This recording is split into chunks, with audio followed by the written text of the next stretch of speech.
Bueno, pues comenzamos con una oración. En el nombre del Padre, del Hijo, del Espíritu Santo. Amén. Padre Santo, te damos gracias por el don de la vida, por nuestra salud física, mental y espiritual, por este momento de reflexión, por este encuentro con esta comunidad, a quien tanto quiero y que con tanto cariño me invita siempre. Le pedimos al Señor que derrame su Espíritu sobre cada una de las religiosas aquí presentes y sobre mí y sobre los que estamos aquí, para que hagas de nosotros esa recepción que tú siempre pides a las almas, Señor.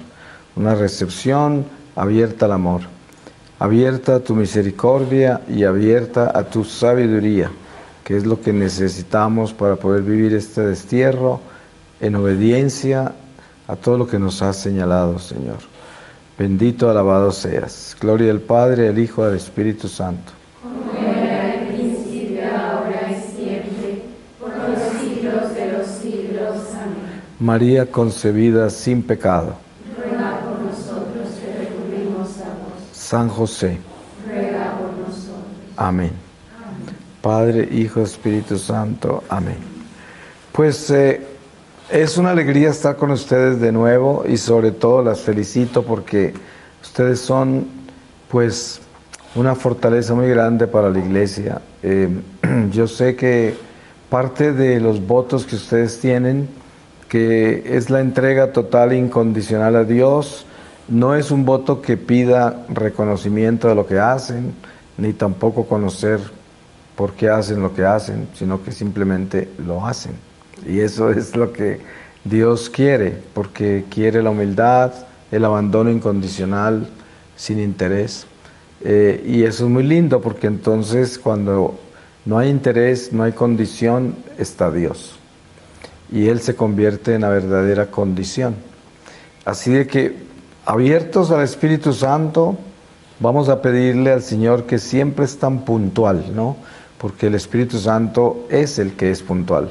Que nos dé su palabra para que en esta palabra comencemos esta reflexión. Y nos lleva a el libro del Apocalipsis, en el capítulo 1, desde el versículo 9. Visión preparatoria. Yo, vuestro hermano Juan, soy copartícipe de la tribulación del reino y de la paciencia, en virtud de nuestra unión con Jesús. Estando yo en la isla llamada Patmos, entregado a la palabra de Dios y al testimonio de Jesús, caí en éxtasis el día del Señor. Oí entonces detrás de mí una voz estruendosa, como un sonido de trompeta que decía: escribe en un libro lo que veas y envíalo a las 7 iglesias, a Éfeso, Esmirna, Pérgamo, Tiatira, Sardes, Filadelfia y Laodicea. Me volví a ver de quién era la voz que me hablaba, y al volverme vi 7 candeleros de oro. En medio de ellos había como un hijo de hombre, vestido con una túnica talar y ceñido al talle con un cinturón de oro. Su cabeza y sus cabellos eran blancos, como la lana blanca, igual que la nieve. Sus ojos se asemejaban a llamas de fuego.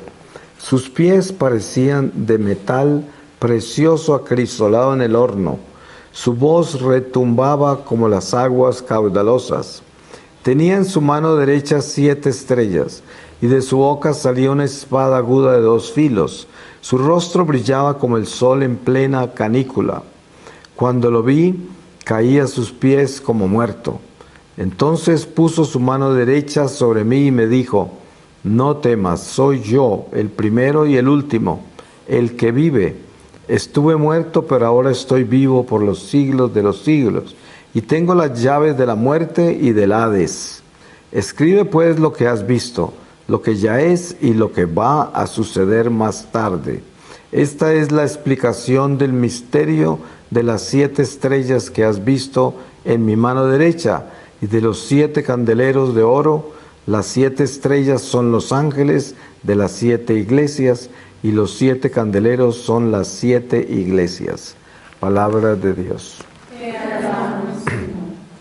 Pues yo pienso que el Señor, por medio de las visiones de San Juan y por medio de las visiones del profeta Daniel y de otros profetas que vivieron un encuentro con Dios en esta dimensión, que cuando vemos la visión de San Juan en el Apocalipsis y leemos al profeta Daniel en sus visiones, nos damos cuenta que estuvieron en el mismo lugar, o sea, entraron al eterno presente de Dios y vieron la realidad del mundo creado, la realidad del pasado, presente y futuro que ya está creado, que ya sucedió, que es lo más difícil de entender, porque nosotros vivimos en el tiempo humano que tiene principio y fin, que es un destierro. Por eso el tiempo para nosotros es una esclavitud, porque es parte de un castigo. El tiempo es maldición, no es bendición, porque nosotros no debíamos estar sujetos al tiempo. El tiempo entró por la muerte, por el pecado original. Antes del pecado original no había tiempo porque éramos eternos, ¿no? Entonces vivíamos en la eternidad. Ahora no, pero el profeta y el apóstol entran al eterno presente, donde no hay tiempo. Entonces pueden ver el pasado, el presente y el futuro de nuestra realidad. Y por eso el profeta Daniel, en su realidad humana, entra a la realidad divina y conoce la creación de las criaturas de principio a fin. Y lo mismo pasa con el apóstol San Juan. Entra y ve lo mismo. Claro, el lenguaje espiritual que Dios le da, o el Espíritu Santo, a Daniel y la que le da a Juan, son diferentes, pero están observando lo mismo. Pero el lenguaje, la forma en que se narra, es diferente, porque cada uno tiene con Dios este lenguaje espiritual que es único. Yo he entendido que nuestro lenguaje espiritual de cada uno de nosotros bautizados es el lenguaje de nuestro ángel. Nuestro ángel guardián es nuestra espiritualidad. Por eso hay tantos carismas en la iglesia, porque los ángeles vienen de diferentes coros, vienen de diferentes dimensiones espirituales. Y el ángel que nos acompaña trae esa espiritualidad que es la nuestra. Al pasar hacia el reino de Dios, si entramos a la plenitud, quedamos en la espiritualidad del ángel, en ese coro, ¿no? Quedamos en eso, porque ese ángel fue el que nos guió, fue el que estuvo con nosotros del momento de la concepción hasta la muerte, y aún después de la muerte, si el alma queda en el purgatorio, ¿no? Entonces, teniendo en cuenta todo esto, nos enteramos que nuestra vida en Dios, para nosotros que hemos recibido el Espíritu Santo, es una vida que al escuchar estas revelaciones de la palabra de Dios, el alma sabe de qué se está hablando, aunque nuestros sentidos, instintos y razón no lo comprenden, porque es una dimensión inferior, una dimensión que no trasciende, está muda, sorda y ciega al mundo espiritual por la muerte que hay en nuestra sangre. Sin embargo, el alma sí la conoce, y por eso hay esta dimensión en nosotros que tiene dos naturalezas, carne y espíritu. Entonces, el trabajo nuestro más arduo es no dejarnos atrapar ni engañar por la naturaleza inferior, por la carne, por los instintos, sentidos, la razón, porque esos elementos tienden a confundir las cosas del espíritu, porque como no las entienden, lo más normal es rechazarlas, ignorarlas o no aceptarlas o no creerlas. De ahí viene el escepticismo, de ahí viene la indiferencia a las cosas espirituales. Es mucho más fácil vivir una experiencia intelectual de la fe, es decir, yo leo, yo estudio, yo aprendo, pero yo no trasciendo, sino que me quedo ahí. Así hay mucho teólogo, mucho sacerdote, mucho religioso que son teólogos, que tienen grandes estudios académicos y sin embargo no son personas espirituales. Entonces uno entiende eso desde el Evangelio y sobre todo en la vida de Jesús con los judíos.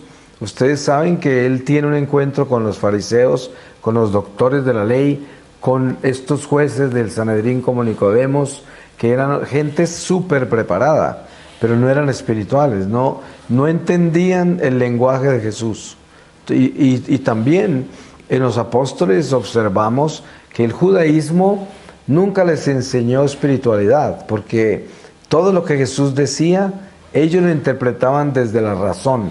Por ejemplo, cuando Jesús hablaba de la levadura de los fariseos, ellos estaban pensando en la levadura del pan, ¿no? Física.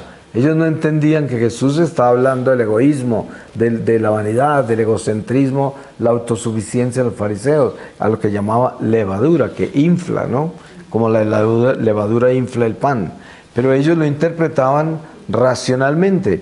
Pero no solamente ellos, es que hoy tenemos en la iglesia un cuerpo intelectual en el clero, en la vida religiosa, en los laicos, que es igual, que todo lo interpreta desde la naturaleza inferior, desde los sentidos, y por eso no son espirituales, no entran en el lenguaje de Dios. Y esto precisamente es uno de los desafíos más grandes que tenemos cada uno de nosotros como personas de Dios, como bautizados, sobre todo cuando uno entra en la seriedad de un voto, un compromiso, una vocación como la de ustedes, como la mía, de misionero, como un matrimonio, que entra uno en vida sacramental, ¿no?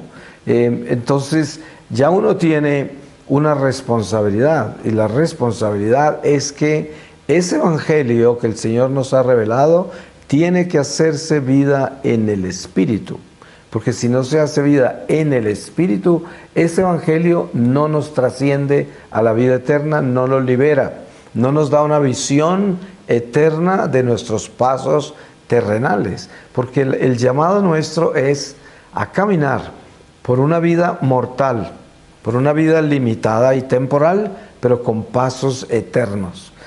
Ese es el desafío, porque si yo llego como criatura mortal en la carne, pero criatura inmortal en el Espíritu, yo llego a elevarme hacia el Espíritu y sujeto mi naturaleza temporal, tal y como es temporal, la sujeto, pero yo camino sobre ella con una naturaleza eterna. Entonces, en mi corazón tengo un sentido eterno de la vida, y ya el mundo temporal no me esclaviza, no me somete, no me asusta, no me angustia, y ya no vivo el afán de la maldición del tiempo. ¿Por qué la gente anda corriendo y andan en tanta prisa? Porque tienen en sus espaldas esa lápida de la muerte. Entonces ya se les va a acabar el tiempo. Entonces corren porque ya se acaba. Porque no tienen un sentido eterno de la vida, y por eso andan de afán. Porque sienten en los huesos la edad, el tiempo, y se miran la piel y saben que se está acabando el tiempo. Entonces eso, sin que lo piensen, lo están viviendo y lo sienten así. Por eso mucha gente casi que se ofenda cuando le preguntan la edad, ¿no? Sí, hay gente que le dicen cuántos años tiene y miran para el otro lado, ¿no? Porque están aterrados, ¿cierto? Aterrados. En cambio, un hijo de Dios que se haya elevado por encima del tiempo al Espíritu, la edad no tiene sentido, porque uno dice, ¿cuántos años tiene? Pues yo puedo decir cuántos años tengo porque me parece que me los he sudado, ¿no? Los he vivido, me ha tocado vivirlos minuto a minuto. Es algo que es para notar, ¿no? Es algo que no es para olvidar, y es un camino, y además es un camino hacia Dios, porque si nosotros somos de Dios y somos fieles, entonces cada día es un gozo porque estamos caminando hacia Él. Y estamos caminando hacia nuestra libertad, porque precisamente el fin de esta vida es salir de la prisión. Ese es el fin de esta vida para nosotros, porque nosotros hemos recibido de Dios la llave para entrar a la libertad, que es Jesucristo. Y por eso, cuando tenemos esa conciencia clara de que tenemos las promesas de Jesucristo, de que al final de esta vida no moriremos, entonces nuestro corazón es libre, tiene gozo, tiene paz, tiene esperanza, y nos convertimos en testigos de la esperanza. Y por eso, cuando yo miro la iglesia hoy y veo las trampas del demonio, me doy cuenta de tanta gente que son terroristas religiosos, que seguramente ustedes han escuchado algo de eso. Hay gente que está enfocada solamente en castigos, en el fin del mundo, en el diablo, en qué está haciendo los masones, qué hacen esto, qué hacen aquello, todo lo malo, lo oscuro, que existe y que es verdad, porque el mal existe, el diablo existe, existen los masones, existen planes nefastos con la humanidad, porque el diablo jamás planeará nada bueno. Si el diablo es malo, o sea, y él es el príncipe de este mundo. O sea, ¿qué noticia es que le digan a uno que el diablo está planeando algo malo contra nosotros? ¿Será una gran noticia? Sí. Tendría que ser uno sordo, mudo y ciego al espíritu para no entender que el diablo es malo y siempre estará planeando cosas malas contra nosotros. Es como decir, ¿qué estarán planeando los ladrones de Guadalajara hoy?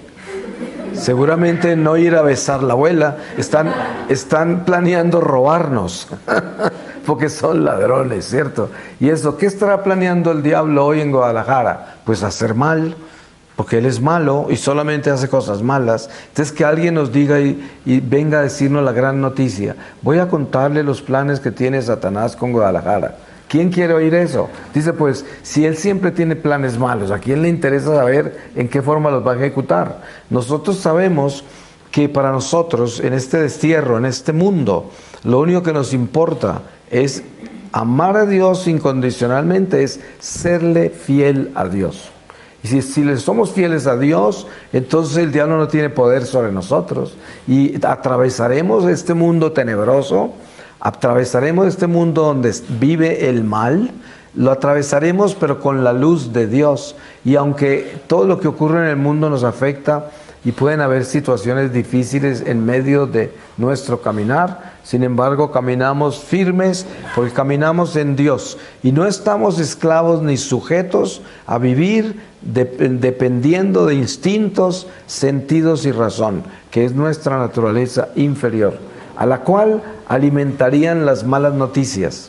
¿Sí? ¿A dónde se van las malas noticias? A nuestra naturaleza inferior, que es curiosa, que es autodestructiva, que es perezosa, es mentirosa, porque es todo lo del pecado original, que es ponerle oídos a lo que la serpiente tiene que decir. Por eso el católico que no está a la altura del espíritu es Eva, simplemente Eva hablando con el diablo. Eso es, porque si uno no se eleva al espíritu, el diablo le sigue hablando, como le habló a Eva. ¿Qué hace?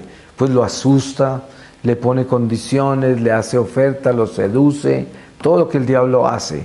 Y por eso en la iglesia hay todo este terrorismo religioso, porque alimenta el pecado original, la parte más inferior del ser humano, y les cierra las puertas a la gracia del Espíritu Santo que nos hace libres en Jesucristo y que nos quita el miedo, que nos quita la esclavitud del tiempo, que nos quita las malas noticias y que nos da las buenas nuevas del Evangelio, que son resurrección. Y precisamente esta reflexión, que seguramente muchas personas la verán después en internet, meses o años después, está siendo filmada en la Pascua, porque estamos apenas al principio de la Pascua de este año 2023. Sin embargo, cuando hablamos de la Pascua, entendemos que es la resurrección del Señor, nuestra libertad, y que aunque la Pascua original, que podríamos llamar, sucedió hace más de 2000 años, sin embargo, así como empezamos esta reflexión con los profetas, con el profeta Daniel y el apóstol San Juan, que estaban fuera del tiempo y que vieron pasado, presente y futuro, así hoy, hablando de la Pascua, estamos entrando en la Pascua de hace 2000 y tantos años, que está en el eterno presente de Dios. Porque si entramos al eterno presente de Dios, estamos en esa resurrección del Señor, en esos 40 días en que Jesús caminó entre los apóstoles, resucitado, y que los apóstoles, como no habían recibido Pentecostés todavía, seguían encerrados, tenían miedo de contar que Jesús había resucitado, a pesar de que lo estaban viendo, a pesar de que estaba con ellos y se les apareció muchas veces en estos 40 días. Pero aquí entendemos lo que es lo que yo les decía, la naturaleza inferior. Los apóstoles, cuando Jesús resucitó, todavía eran esclavos de su naturaleza inferior, eran racionales, no eran espirituales y por eso tenían miedo de ir a decirle a la gente en Jerusalén que había resucitado el Señor, porque tenían miedo que los mataran. O sea, todavía eran seres carnales totalmente, a pesar de que amaban tanto a Jesús, pero no tenían la capacidad de elevarse al Espíritu para salir con valentía a decir, resucitó. Pero sabemos que Pentecostés trae ese don. Y ya ellos ya no tienen miedo. ¿Por qué? Porque ya no son simples seres racionales. Ya eran espirituales. Y como eran espirituales, todo el miedo, todo lo que produce el ser inferior, lo tenían dominado, le pusieron riendas y salieron a contarle a todo el mundo, a pesar, sin importar si los mataban o no. Ellos se fueron sin miedo. Y precisamente yo pienso que ese ejemplo de los apóstoles y Pentecostés es la mejor forma de entender cómo es que debemos elevarnos al Espíritu nosotros, para estar en esa fortaleza, para estar en esa valentía, para estar en esa sabiduría, para estar en ese celo por hacer lo que Dios nos manda, lo que nos llama a hacer, que es ser testigos de la esperanza. Por eso nunca puede uno confiar en un cristiano amargado, un cristiano asustado, un cristiano negativo. Eso no es de Dios, ¿no? La gracia santificante del Espíritu Santo es el gozo, la fe y la esperanza, ¿no? Eso es lo que debe estar en nosotros por el Espíritu Santo. Y nosotros debemos ser testigos de eso. Por eso, si usted se levanta y se siente amargado, confundido, aburrido o cualquier cosa así, pues no se vaya a caminar así, de rodillas al lado de la cama y a exorcizarse, porque tiene un visitante, ¿no? Tiene que sacárselo, porque usted es un hijo de Dios y debe estar alegre, debe estar con esperanza, debe estar con fortaleza.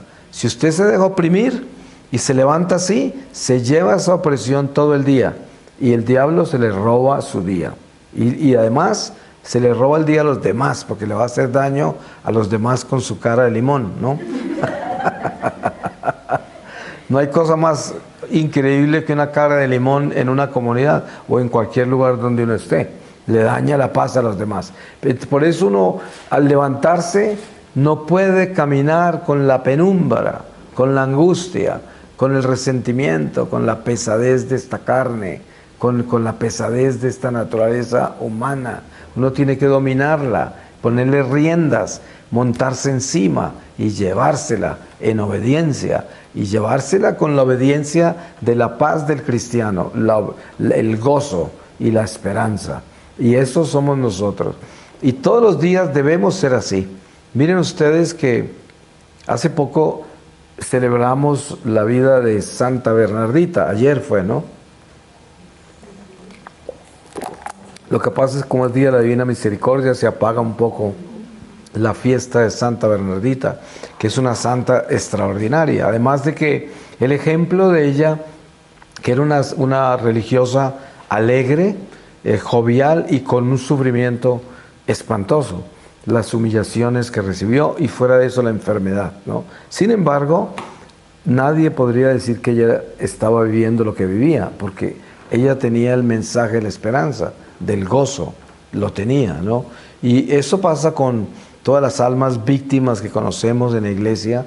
Nunca fueron almas víctimas, pero en silencio. El que las veía, ellas consolaban. Era como Jesús en el Calvario, que consuela a las mujeres de Jerusalén. El que debía ser consolada, consoló. O sea, un hombre que está viviendo semejante martirio y llegan a consolarlo y dicen, no, por mí no lloren, lloren por ustedes y sus hijos, ¿no?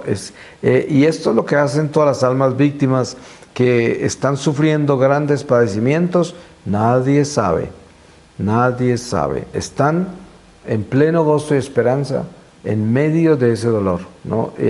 Y son los que consuelan en vez de ser consolados. Y esto lo debemos entender muy bien, porque miren que nuestra naturaleza inferior tiene un defecto horrible, y es que nosotros tendemos a quejarnos, tendemos a repartir cruces, ¿sí? Leemos el Evangelio al revés, que Jesús dice, toma tu cruz y sígueme. Pero mucha gente dice, toma tu cruz, repártela con todos y sigue, ¿no? Entonces hay gente que le encanta repartir su cruz, contarle a uno los dolores que tiene con detalles. Usted llega donde alguien y le describe un dolor de rodilla por media hora. Cuando usted se va, tiene dolor de rodilla también, porque ya lo contagió. ¿Sí? Entonces, es una tendencia muy mala que es la de quejarse, porque quejarse es perder la gracia, porque miren, como dice el Evangelio, el que dio limosna y le contó a los demás, ya recibió su paga, ¿no? Entonces, lo mismo sucede si usted está padeciendo algo, cualquier cosa, una enfermedad, un sufrimiento, una angustia cualquiera, eso es un tesoro, pero pues si se lo guarda, ¿no? Si se lo ofrece a Dios y que nadie sepa. Es como cuando hablan del ayuno, de la penitencia, dice, si estás ayunando, ese día es cuando más hermoso debes aparecer. Y no como un miserable ayunante, ¿no? Sino que es que ese día que nadie sepa que estás ayunando, ¿no? Porque de eso se trata el ayuno, y es precisamente el orden espiritual. El orden espiritual es que nos enseña Jesús en el Calvario cómo se lleva la cruz de esta vida. Y cómo es que nosotros, a pesar del dolor, del sufrimiento, somos consuelo, no somos desconsuelo. Porque Jesús, hasta el último momento, antes de morir, es consuelo. Hasta el punto que, agonizando, pide perdón por los que lo crucificaron, porque no sabían lo que hacían. ¿Se imaginan? O sea, es un Cristo crucificado que está pidiendo perdón por los que lo crucificaron. Es como lo mismo que hace el primer mártir, San Esteban, cuando lo están apedreando y ve la gloria de Dios, pide perdón por los que lo apedrean. Y es un Cristo vivo, se cristificó. Y precisamente el llamado nuestro a cristificarnos es aprender que todas las vicisitudes, las pruebas de esta vida, las vivamos en el silencio de Dios. Y se las entreguemos al Señor porque son un tesoro. Son un tesoro. El sufrimiento, la dificultad, la incapacidad de amar, de perdonar, todo eso es algo que uno sufre. Pero si uno lo lleva en el corazón en silencio, se convierte en una fuerza espiritual. El Señor sabe que yo soy intolerante, impaciente, que no tengo compasión, que no soy capaz de perdonarle a mi hermana que está al lado y que me falta para lograr eso. Pero yo no actúo sobre eso. No actúo sobre ese defecto, se lo entrego a Dios y le digo, Señor, tú sabes lo incapaz que soy de perdonar, tú sabes lo incapaz que soy de tener paciencia o tolerancia o compasión, tú sabes, te lo entrego a ti, te entrego estos defectos, ten misericordia. Cuando uno hace eso, desaparece la acción sobre ese defecto, queda el defecto, pero no la acción. Entonces el Señor, por entregárselo a Él te defiende de que no actúes sobre el defecto, a pesar de que no te cura del defecto. Entonces, ese es un crecimiento espiritual importante porque uno no debe atormentarse por el defecto que tiene, sino que debe pedirle a Dios la fortaleza para no actuar sobre ese defecto. Hasta el punto que San Francisco de Sales lo consideran como el santo de la paciencia, y era todo lo contrario. Era el más impaciente. Él mismo en su autobiografía dice que él era una persona terriblemente impaciente. Y encontraron los arañazos de él debajo de su escritorio, así, de todo lo que se resistía cuando lo visitaban sus religiosos, religiosas. Los quería ahorcar, yo creo, ¿no? Y nadie sabía que él era así, solo porque él lo contó. Lo escribió, pero nadie supo. ¿Por qué? Porque él se le entregaba todo a Dios y no se veía nada. Y parecía como si fuera el más paciente y no lo era. Entonces, esto es lo que debemos entender. Como el aguijón que le dejó Dios a San Pablo, ese aguijón en la carne, que le dijo que no se lo iba a quitar, dijo, mi gracia te basta, yo me glorifico en tu debilidad. ¿Sí? Y eso es lo que estamos hablando. Precisamente de eso se trata, elevarnos al espíritu. O sea, nunca olvidarnos de lo limitada, lo miserable que es nuestra naturaleza inferior. la naturaleza que vive por instintos, sentidos, razón, emociones, pasiones. Esa naturaleza, que es nuestra naturaleza primaria, nos puede dominar y nos puede convertir en seres muy miserables que vivimos esclavos de muchas cosas malas. Pero cuando nos elevamos al Espíritu, esa naturaleza sigue igual. Pero el Espíritu está en comando y esa naturaleza no puede actuar sobre el mal de su naturaleza, ¿sí? Entonces ya es una diferencia de vida enorme, hasta el punto que nadie se da cuenta de lo miserable que es uno en la tendencia que tiene, porque uno está viviendo en el Espíritu y el Espíritu se engalana en la fuerza del Espíritu Santo, que es sabiduría, y la sabiduría nos ayuda a que ese caballo no se desboque, no muerda, no patee, nada, ¿no? Que ese caballo vaya en obediencia al jinete, ¿no? Y uno lleva ese animal con las riendas puestas. Y uno sabe que ese animal quiere patear, quiere comer cuando no debe, quiere hacer todo lo que no es, pero uno lo lleva amarrado, amarrado. Y ese es el trabajo nuestro hasta la tumba. Hay que hacerlo así, porque estamos montados en un animalito imperfecto y mortal. Pero tenemos un jinete que es nuestra alma, que es inmortal, que es sabia y que tiene el Espíritu Santo. Y por eso tenemos que estar siempre en el Espíritu, en todo momento.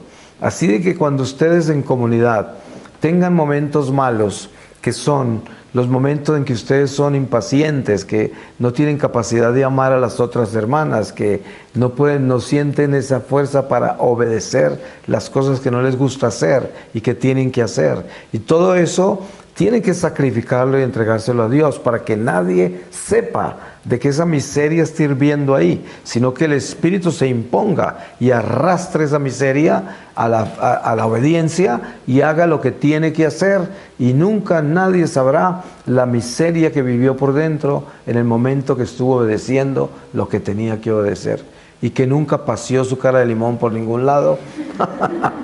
Sobre todo eso, ¿no? Que es lo más horrible en una familia, en una comunidad, en una parroquia, donde uno se desenvuelva. El peor daño que le puede hacer uno a los demás es ser un amargado, ¿no? Entonces, el más grande bien y bendición es ser una persona que tiene gozo, porque el gozo viene de Dios y es importante tener eso. Yo pienso que cuando nosotros hacemos un examen de conciencia y somos sinceros, muy honestos, entonces podemos pedirle al Espíritu Santo que nos muestre con claridad el estado de nuestra alma, el verdadero estado del corazón.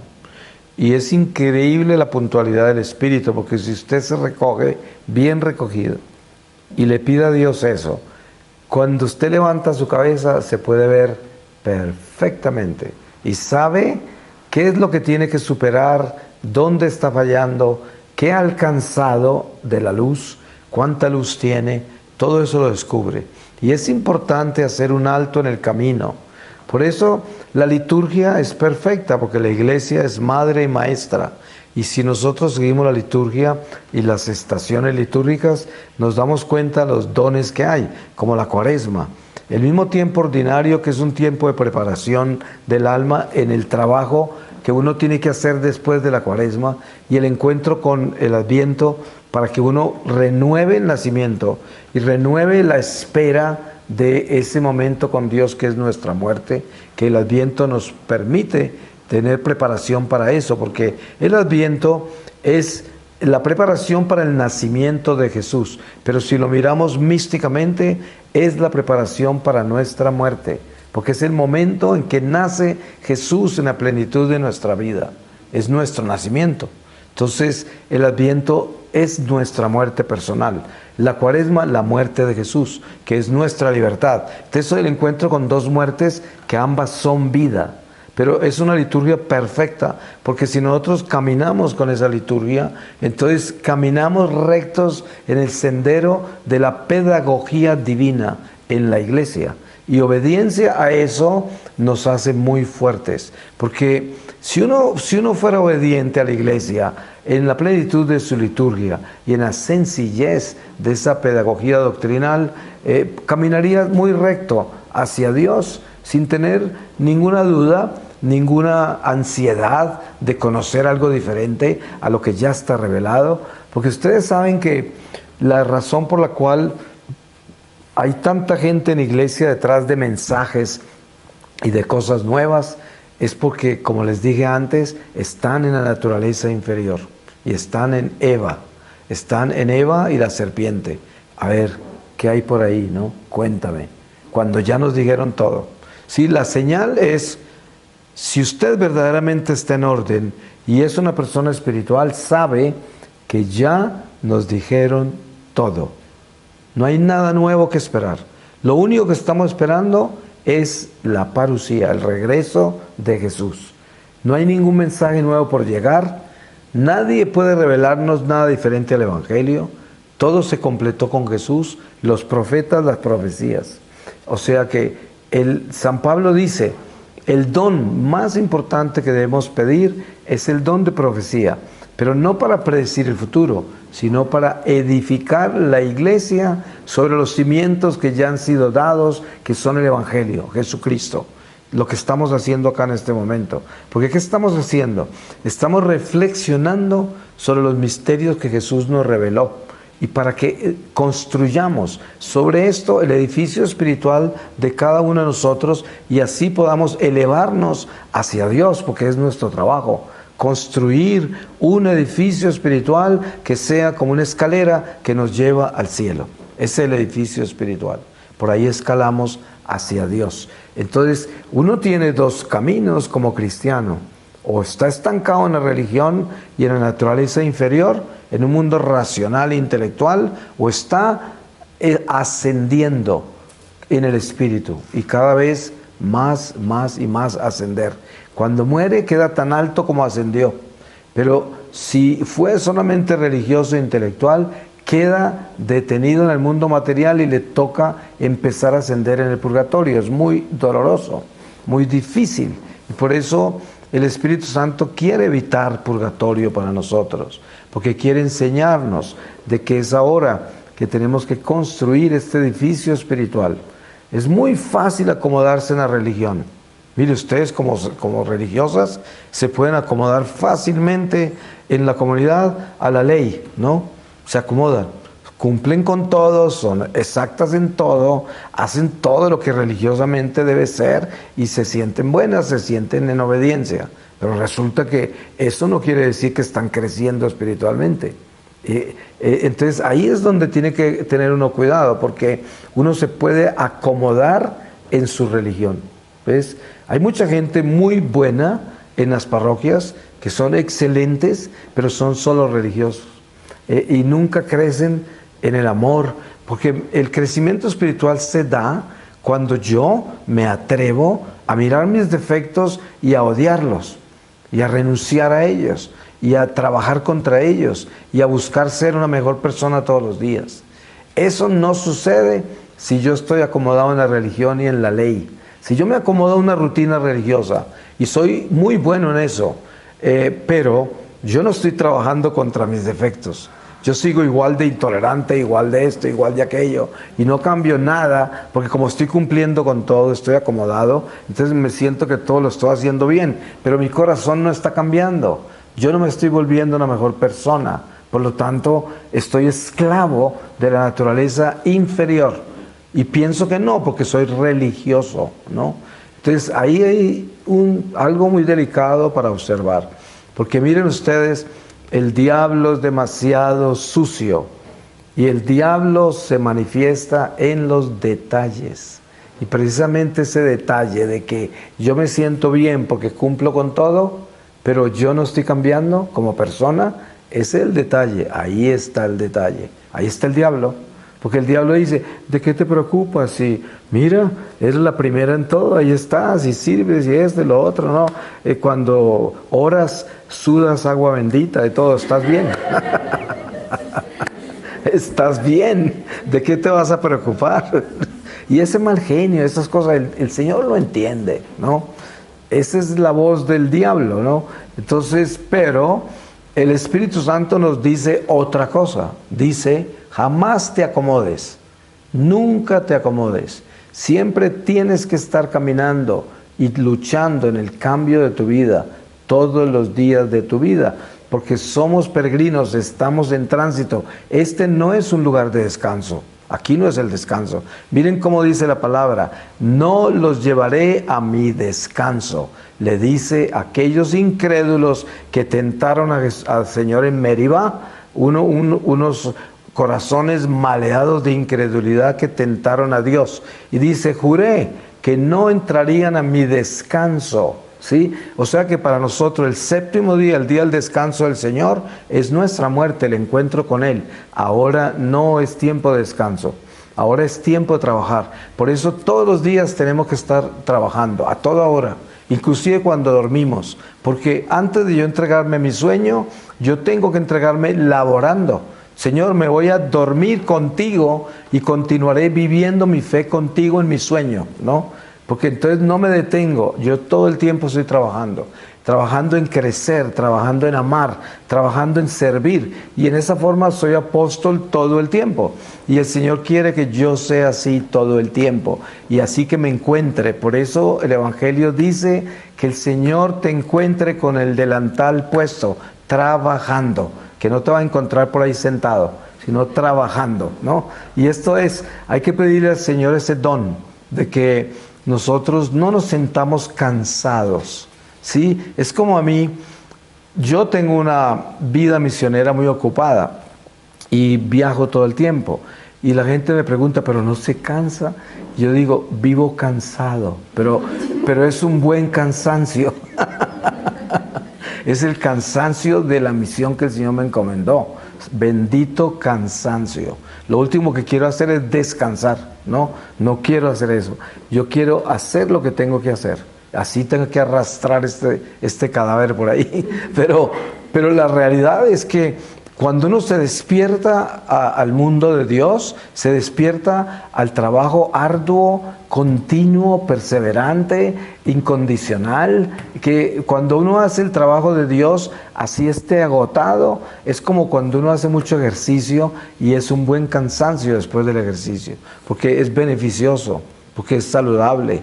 Y lo mismo pasa con el servicio a Dios, es saludable, es de mucho beneficio, aunque uno no está cobrando por eso, pero el Señor es extremadamente generoso y nos da 1000 por 1. Cualquier cosita que uno hace por Dios así, Él se la multiplica inmensamente.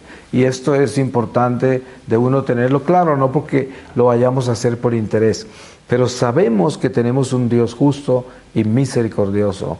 Nuestro amante Jesús, que es la vida, la gloria, la esperanza, la resurrección, la vida eterna. Este es el Señor nuestro y todos los días lo alabamos, lo glorificamos, le damos gracias, le pedimos que nos bendiga en todo lo que hacemos y sobre todo que nos mantenga el gozo en el corazón.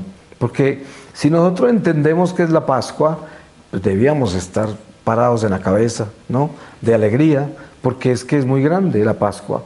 La Pascua es increíble, porque la Pascua es nada menos que un ser que apareció maldito con una cruz arrastrada por allá, lo mataron y después resucita, ¿sí?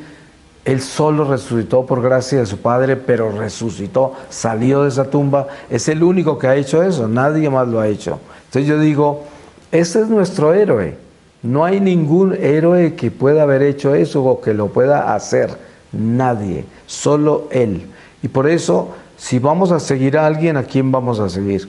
Vamos a seguir al Dios que nos probó que era Dios, que se metió hasta la muerte y volvió a salir. O sea, hizo algo que muestra sin lugar a dudas de que es Dios.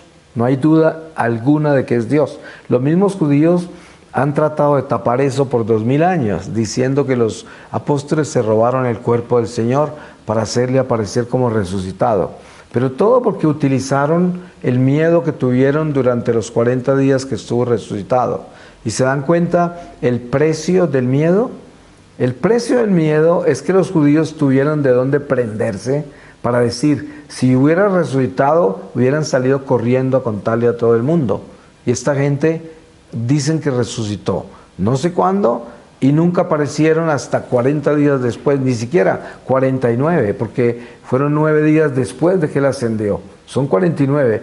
Entonces los judíos usaron esos 49 días para decir, mintieron, ese cuerpo se lo robaron. Si él hubiera resucitado, al otro día hubieran ido por toda la Judea a decir que estaba vivo, ¿no? Entonces, des en cuenta el precio que hay que pagar por el miedo, ¿no? El miedo es muy costoso. Por eso nosotros tenemos que tener esa conciencia de nunca dejar que el miedo nos domine, porque el miedo se convierte en respeto humano. Y el respeto humano es la naturaleza inferior. ¿Cuántas veces nosotros no actuamos en nombre de Dios porque tenemos respeto humano a la persona a quien debíamos decirle lo que tenemos que decirle? Pero por respeto humano perdemos el temor de Dios. Y eso es una falta muy grave, porque eso quiere decir que pierde uno el jinete y queda esclavo del caballo, ¿no? Entonces el caballo lo maneja uno, porque uno está con miedo de las cosas. En cambio, si uno está encima, está con el Espíritu Santo, y cuéstele lo que le cueste, hace lo que tiene que hacer y nadie lo detiene. Y eso es lo importante. Voy a terminar con una lectura donde nos quiera llevar al Espíritu Santo. Y les voy a leer de la segunda epístola a los Corintios, desde el capítulo 8, empezando en el versículo 1. Motivos de generosidad.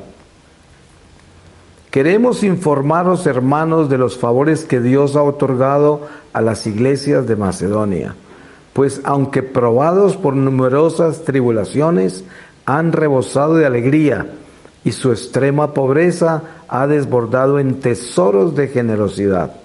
Puedo confirmar que espontáneamente y según sus posibilidades, incluso por encima de sus posibilidades, nos pedían por favor y con insistencia poder participar en este servicio en bien de los santos, y superando nuestras esperanzas, se ofrecieron a sí mismos, primero al Señor y luego a nosotros, conforme a la voluntad de Dios. Así que rogamos a Tito que llevara a buen término entre vosotros esta generosa iniciativa, tal como lo había comenzado. Sé muy bien que sobresalís en todo, en fe, en palabra, en conocimiento, en preocupación por los demás y en la caridad que os hemos comunicado. Pues bien, sobresalid también en esta generosidad y generosa iniciativa. No es una orden, solo quiero comprobar la sinceridad de vuestra caridad, comparándola con la diligencia demostrada por otros. Ya conocéis la generosidad de nuestro Señor Jesucristo, el cual, siendo rico, se hizo pobre por vosotros para enriqueceros con su pobreza. Os doy un consejo sobre el particular que va con vosotros.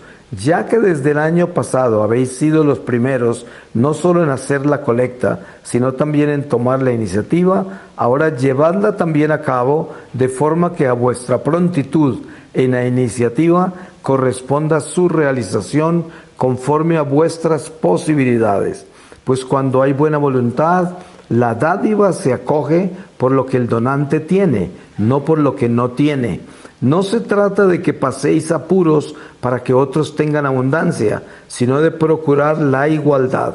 Ahora vuestra abundancia remedia su necesidad, para que en otro momento su abundancia pueda remediar vuestra necesidad, y así reine la igualdad. Como dice la Escritura, el que mucho recogió no tuvo de más, y el que poco no tuvo de menos. Palabra de Dios. Pues le damos gracias a Dios porque es santo y misericordioso, y su Santo Espíritu es puntual, como lo decíamos. El Señor siempre tiene una palabra para cada uno de nosotros cuando nos le abrimos a su misericordia y a su sabiduría. Pues que el Señor continúe santificándolas a ustedes y continúe dándole la valentía que tienen de estar acá detrás de estas paredes, intercediendo por la perdición, por la salvación de tantas almas perdidas, porque sabemos que vivimos un mundo demonizado, tenebroso, y que nosotros somos la esperanza. Y sobre todo ustedes que tomaron un paso tan valiente de renunciar a todo. Y ahora que el Señor les dé la última gracia, que es renunciar a sí mismas, ¿no? Que es la última que se logra, pero la más importante, porque ya que entregaron todo, ahora tienen que entregarse ustedes también. Es un trabajo fuerte, pero es el que es. Es lo que yo también trabajo. Yo le entregué todo al Señor, pero todos los días trabajo en esta lucha tan increíble de entregarme yo mismo también. Eso es un trabajo arduo, porque es fácil dejar el mundo material, dejar las cosas de esto, todos los deseos que uno tenía, todo eso, y hacer todo eso, se puede lograr, pero después se encuentra uno con que lo más difícil es dejarme yo, por todos mis defectos, mis caprichos, todo lo que yo soy. Eso es una tarea bien increíble, pero con Jesús todo se puede.